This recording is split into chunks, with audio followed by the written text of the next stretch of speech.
White Fang by Jack London, Part 2, Chapter 1, The Battle of the Fangs.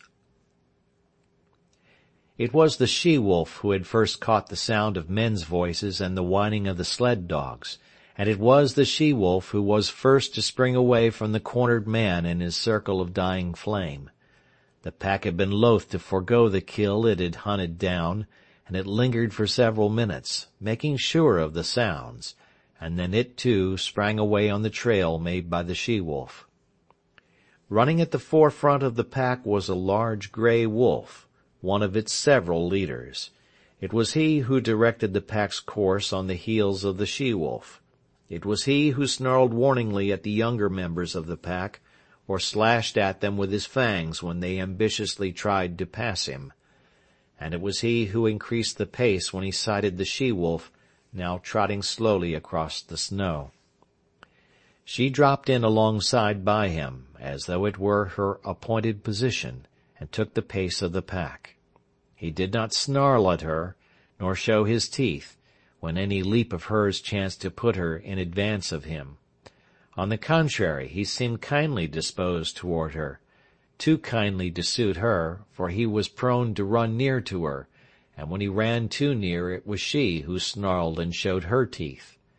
Nor was she above slashing his shoulder sharply on occasion. At such times he betrayed no anger. He merely sprang to the side and ran stiffly ahead for several awkward leaps, in carriage and conduct resembling an abashed country swain. This was his one trouble in the running of the pack, but she had other troubles. On her other side ran a gaunt old wolf, grizzled and marked with the scars of many battles. He always ran on her right side.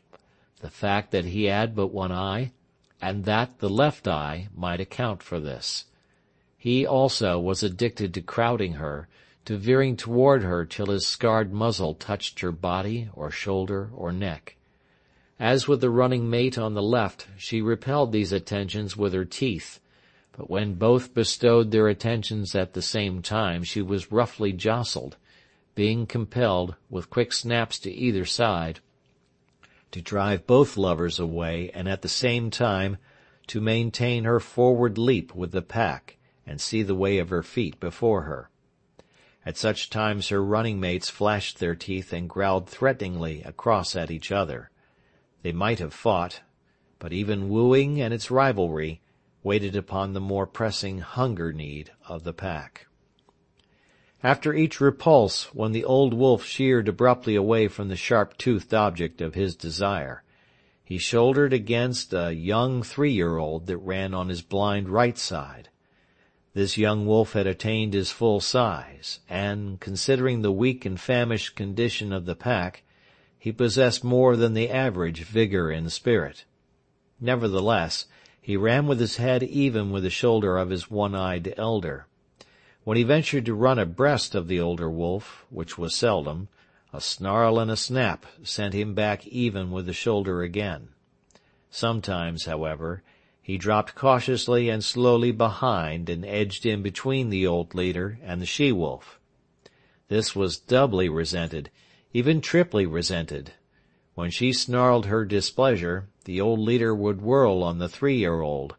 Sometimes she whirled with him, and sometimes the young leader on the left whirled too. At such times, confronted by 3 sets of savage teeth, the young wolf stopped precipitately, throwing himself back on his haunches, with forelegs stiff, mouth menacing, and mane bristling. This confusion in the front of the moving pack always caused confusion in the rear. The wolves behind collided with the young wolf, and expressed their displeasure by administering sharp nips on his hind legs and flanks. He was laying up trouble for himself, for lack of food and short tempers went together. But with the boundless faith of youth he persisted in repeating the maneuver every little while, though it never succeeded in gaining anything for him but discomfiture.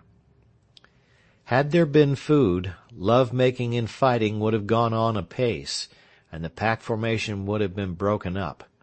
But the situation of the pack was desperate. It was lean with long-standing hunger. It ran below its ordinary speed. At the rear limped the weak members, the very young and the very old. At the front were the strongest. Yet all were more like skeletons than full-bodied wolves. Nevertheless, with the exception of the ones that limped, the movements of the animals were effortless and tireless. Their stringy muscles seemed founts of inexhaustible energy. Behind every steel-like contraction of a muscle lay another steel-like contraction, and another, apparently without end. They ran many miles that day. They ran through the night, and the next day found them still running. They were running over the surface of a world frozen and dead. No life stirred. They alone moved through the vast inertness. They alone were alive, and they sought for other things that were alive in order that they might devour them and continue to live. They crossed low divides and ranged a dozen small streams in a low-lying country before their quest was rewarded. Then they came upon moose. It was a big bull they first found. Here was meat and life, and it was guarded by no mysterious fires nor flying missiles of flame. Splay hoofs and palmated antlers they knew, and they flung their customary patience and caution to the wind. It was a brief fight and fierce. The big bull was beset on every side. He ripped them open or split their skulls with shrewdly driven blows of his great hoofs. He crushed them and broke them on his large horns. He stamped them into the snow under him in the wallowing struggle. But he was foredoomed, and he went down with the she-wolf tearing savagely at his throat, and with other teeth fixed everywhere upon him, devouring him alive, before ever his last struggle ceased or his last damage had been wrought. There was food in plenty. The bull weighed over 800 pounds, fully 20 pounds of meat per mouth for the 40-odd wolves of the pack. But if they could fast prodigiously, they could feed prodigiously, and soon a few scattered bones were all that remained of the splendid live brute that had faced the pack a few hours before. There was now much resting and sleeping. With full stomachs, bickering and quarreling began among the younger males, and this continued through the few days that followed before the breaking up of the pack. The famine was over. The wolves were now in the country of game, and though they still hunted in pack, they hunted more cautiously, cutting out heavy cows or crippled old bulls from the small moose herds they ran across. There came a day, in this land of plenty, when the wolf pack split in half and went in different directions. The she-wolf, the young leader on her left, and the one-eyed elder on her right, led their half of the pack down to the Mackenzie River and across into the lake country to the east. Each day this remnant of the pack dwindled. 2 by 2, male and female, the wolves were deserting. Occasionally a solitary male was driven out by the sharp teeth of his rivals. In the end there remained only 4, the she-wolf, the young leader, the one-eyed one, and the ambitious 3-year-old. The she-wolf had by now developed a ferocious temper. Her 3 suitors all bore the marks of her teeth, yet they never replied in kind, never defended themselves against her. They turned their shoulders to her most savage slashes, and with wagging tails and mincing steps strove to placate her wrath. But if they were all mildness toward her, they were all fierceness toward one another.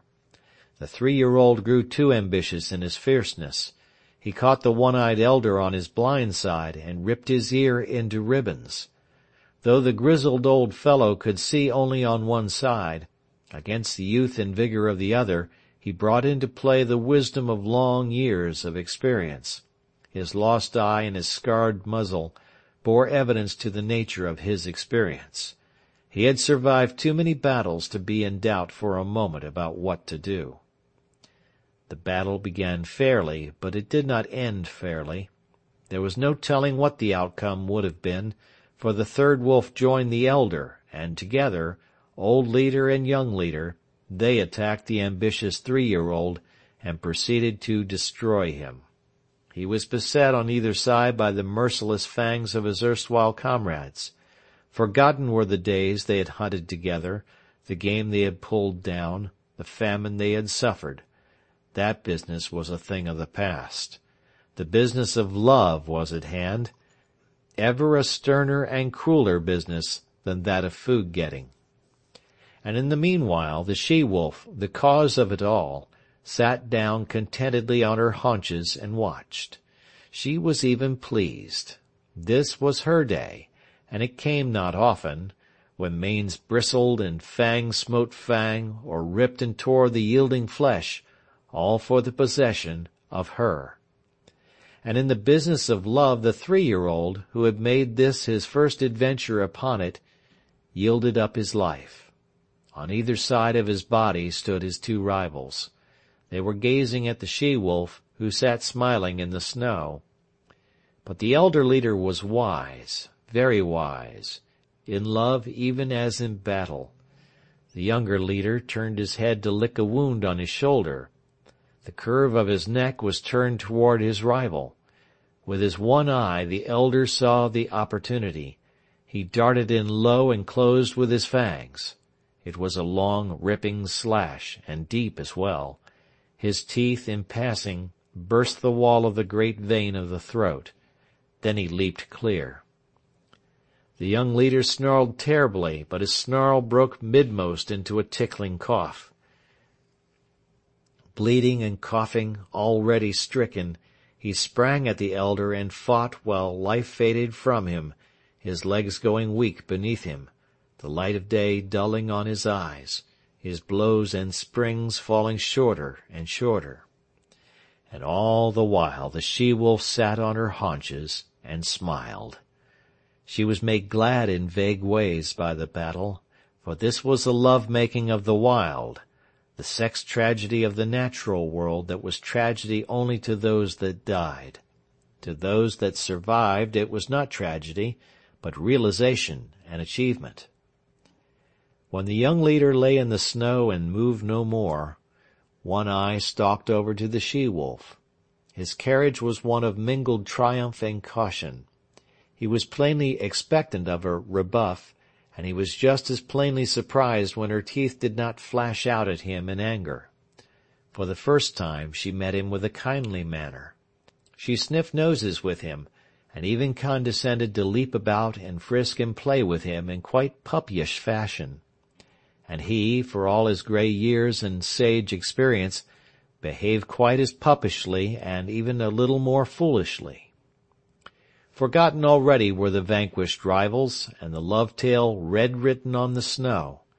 Forgotten, save once, when old One Eye stopped for a moment to lick his stiffening wounds. Then it was that his lips half writhed into a snarl, and the hair of his neck and shoulders involuntarily bristled, while he half-crouched for a spring, his claws spasmodically clutching into the snow surface for firmer footing. But it was all forgotten the next moment, as he sprang after the she-wolf, who was coyly leading him a chase through the woods.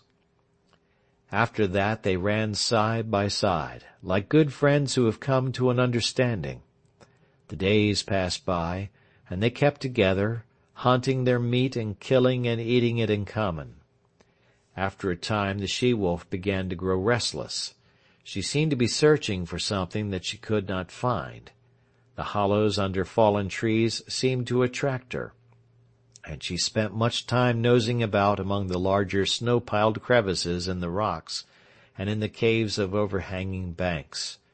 Old One Eye was not interested at all, but he followed her good-naturedly in her quest, and when her investigations in particular places were unusually protracted, he would lie down and wait until she was ready to go on.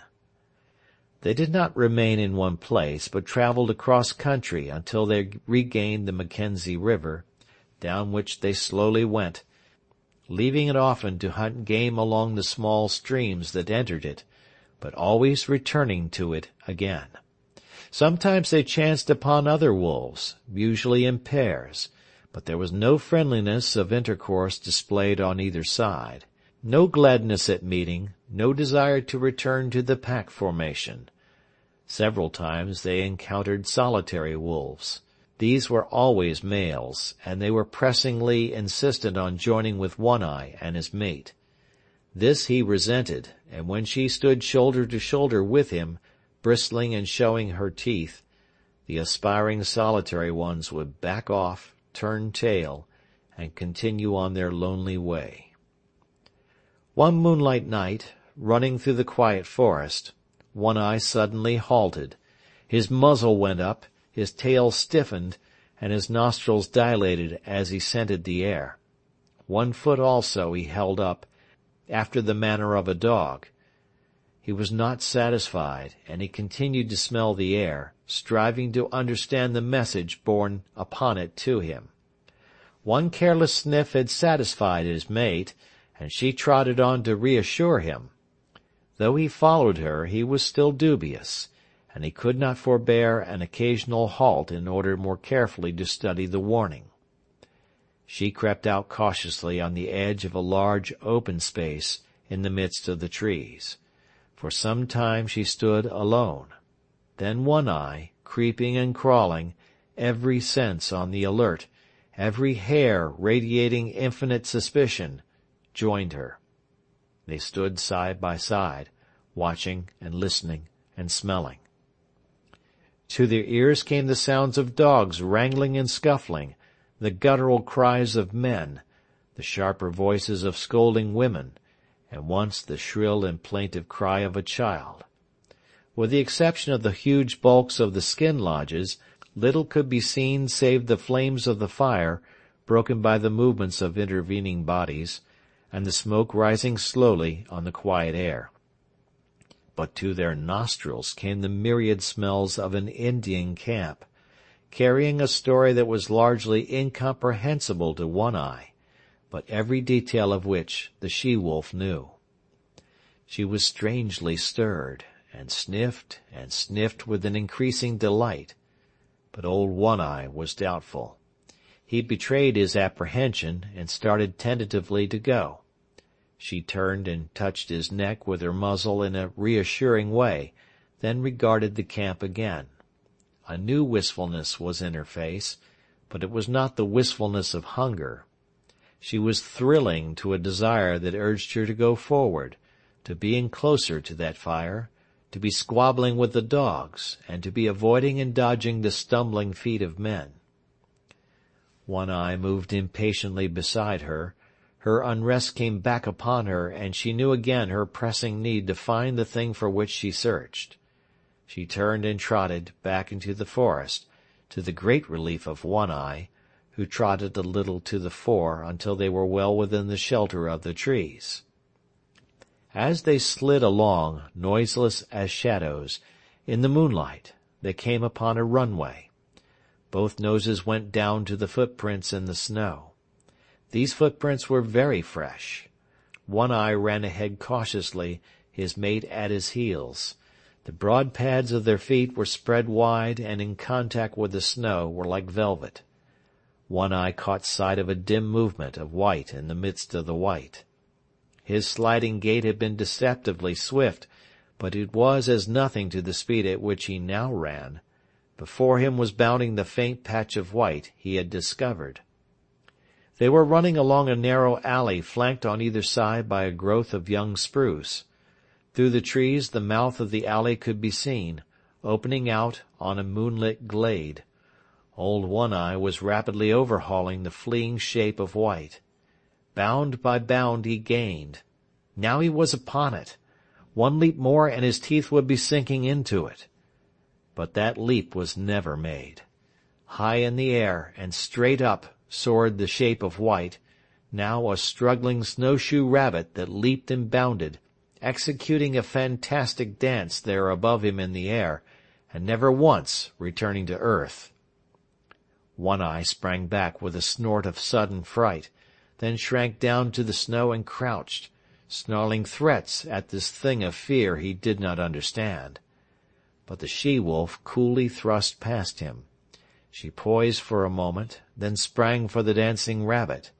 She, too, soared high, but not so high as the quarry, and her teeth clipped emptily together with a metallic snap.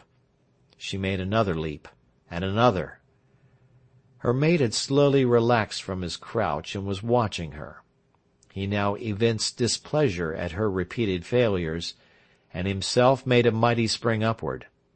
His teeth closed upon the rabbit, and he bore it back to earth with him. But at the same time there was a suspicious crackling movement beside him, and his astonished eye saw a young spruce sapling bending down above him to strike him. His jaws let go their grip, and he leaped backward to escape this strange danger, his lips drawn back from his fangs, his throat snarling, every hair bristling with rage and fright. And in that moment the sapling reared its slender length upright, and the rabbit soared dancing in the air again. The she-wolf was angry. She sank her fangs into her mate's shoulder in reproof, and he, frightened, unaware of what constituted this new onslaught, struck back ferociously and in still greater fright, ripping down the side of the she-wolf's muzzle. For him to resent such reproof was equally unexpected to her, and she sprang upon him in snarling indignation.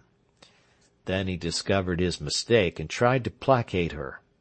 But she proceeded to punish him roundly, until he gave over all attempts at placation and whirled in a circle, his head away from her, his shoulders receiving the punishment of her teeth. In the meantime, the rabbit danced above them in the air. The she-wolf sat down in the snow, and old One-Eye, now more in fear of his mate than of the mysterious sapling, again sprang for the rabbit. As he sank back with it between his teeth, he kept his eye on the sapling. As before, it followed him back to earth. He crouched down under the impending blow, his hair bristling, but his teeth still keeping tight hold of the rabbit. But the blow did not fall. The sapling remained bent above him. When he moved, it moved, and he growled at it through his clenched jaws. When he remained still, it remained still, and he concluded it was safer to continue remaining still. Yet the warm blood of the rabbit tasted good in his mouth. It was his mate who relieved him from the quandary in which he found himself. She took the rabbit from him, and while the sapling swayed and teetered threateningly above her, she calmly gnawed off the rabbit's head. At once the sapling shot up, and after that gave no more trouble, remaining in the decorous and perpendicular position in which nature had intended it to grow. Then, between them, the she-wolf and One-Eye devoured the game which the mysterious sapling had caught for them. There were other runways and alleys where rabbits were hanging in the air, and the wolf-pair prospected them all, the she-wolf leading the way, old One-Eye following and observant, learning the method of robbing snares, a knowledge destined to stand him in good stead in the days to come. End of chapter 1.